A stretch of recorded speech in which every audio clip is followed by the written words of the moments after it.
Hey everyone, episode number 3 with our expert, Matt, the mortgage guy. How you doing, buddy? I'm doing great. This is a fun conversation, one that I have never had before. So this is going to be good. Who should not buy a rental property? Yeah, I mean, this is a good conversation because, dealing with as many people as I do, I think our projected numbers in 2021 is we'll probably talk to 3,500 people and take 1,000 loan applications. Wow. And so I have a lot of conversations that I know with all the information I have and everything I've seen that, even for buying a primary residence, sometimes I got to tell people it's just not the right time. And here's what I think you should do. And so there's a similar conversation that probably needs to be had with some aspiring investors. For sure. Where, hey, Mike, hey, Matt, I'm so excited. I can't wait to build wealth and add some rental properties to my portfolio. And you've talked to these folks. I've talked to these folks. I've been at real estate meetings where you called it a sugar high. One of our other calls. I like that because I think people, they do get excited. It's exciting to think about creating generational wealth. And there's just some things that might go into the recipe that could cause a bad outcome. And so when we see those, I think that it's in the person's best interest to have that hard conversation and say, hey, listen, I'm super excited for you. I love real estate. You know that. I'm an investor myself. If I was you, I think that you'd be in a much better position if you paid off the $90,000 in credit card debt, or at least minimized it. Things like that. Because I heard it put well in a video I was watching about, let's not misguide or mislead people. Buying real estate for the vast majority of us includes taking on more debt. Yep. And if you're already barely keeping your head above water in debt and you add more debt on there in the form of real estate, it's good debt, and it's debt that can provide you cash flow and it can, increase in value. But when you're simultaneously juggling a ton of debt and then you throw the real estate debt on top of there, that can be very bad. And I'd rather have somebody stabilize themselves, get themselves in a good position than go too early.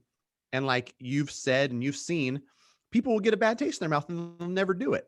Right. Versus, hunker down 18 months, 24 months, get credit card debt paid off, get in a place where, they've got reserve funds and now they can buy a rental property. And, not only are they in a position where if something goes wrong, they can handle it because they've got reserves and they don't have all this mounting debt, but there's I don't even know what you call it. There's like a sleep at night factor in there. Yeah. Where the stress isn't there, because I see it with people's primaries and getting into a huge mortgage payment. You are going to cause stress in your body. You're going to, and stress in your body turns into physical ailment. It's just not good. Money stress is real. Yep. And as I advise in my mortgage business for investors and people who are buying their primary alike, you don't want that stress in your life. And I don't want it for you. I want to be part of the dream and the success. I don't want to be part of the nightmare and you crying yourself to sleep because you got yourself in, more than you could chew. Yeah. I think there's 3 things when you pose this topic to discuss, which I love this topic because I've never had it before. So there's 3 things in you look at the mortgage side, right? You evaluate personal income and balance sheet. Makes perfect sense.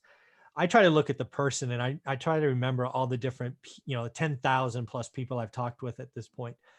The first one I think about is the person who can't handle bad news, right?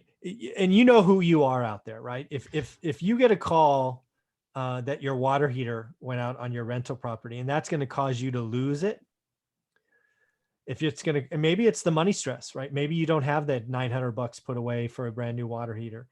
The thing I got to tell you about being a landlord is you're in the people business, and people are going to disappoint you, and B, bad stuff happens.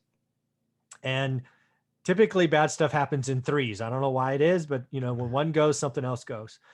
So if you can't handle bad news, if you can't, if like you said, if it's going to cause you to stay up at night, or cause your relationships to have problems, or heaven forbid, you become a landlord, you're managing it yourself and you're doing it during the day and then your day job suffers and you get fired. I mean, if you can't handle that, ask yourself real hard questions, because you may not want to be a landlord. Number two, this is what I'm starting to see now, and I saw a ton of in 06, 07.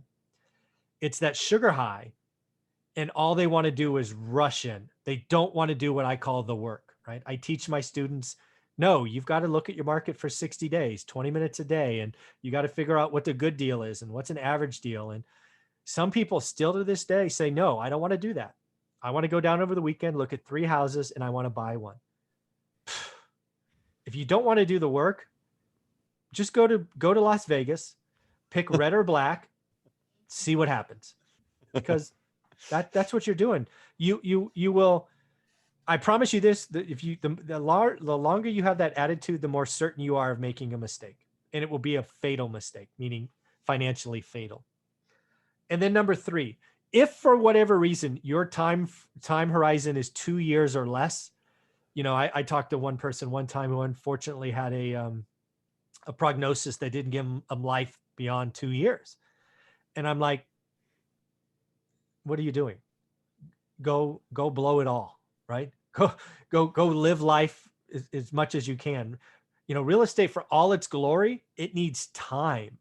It needs time to inflate, time to mortgage pay down, and time for the goodness to come. And if you need something to happen in 2 years, like you're trying to buy something for your kid's college, which I talk about all the time, but they're a sophomore in high school, it's kind of too late, right?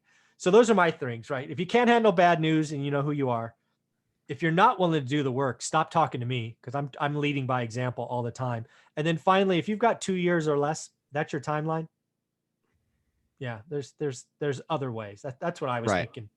Yeah, for sure. And I think for me, if I had to, qualify it a couple different segments, there's a lot of debt, and you really are going to put yourself in a bad spot by adding more debt onto that. Yep. And so straighten out the finances first. And then the other one is at the Real Estate Investing Club, the one that thinks it's a get rich quick. Yeah. Like you said, real estate needs time. And, there's plenty of stories out there about, this, and these 14 chess pieces all within 2 years, $15,000 a month passive. Like, that's just the, Forex trading, get rich quick scheme, like packaged as a real estate deal. Yeah. In actuality, most people you talk to, the one rental at a time folks, years and decades, it's a great long-term investment, but it's not somebody with no money down who gets into it and turns $10 into 10 million. That just doesn't happen. So if that's what you're looking for, it's not for you. I totally agree. This is a great topic. I've actually never had this conversation before, so this was a lot of fun. Thanks for this, man. Yeah, for sure.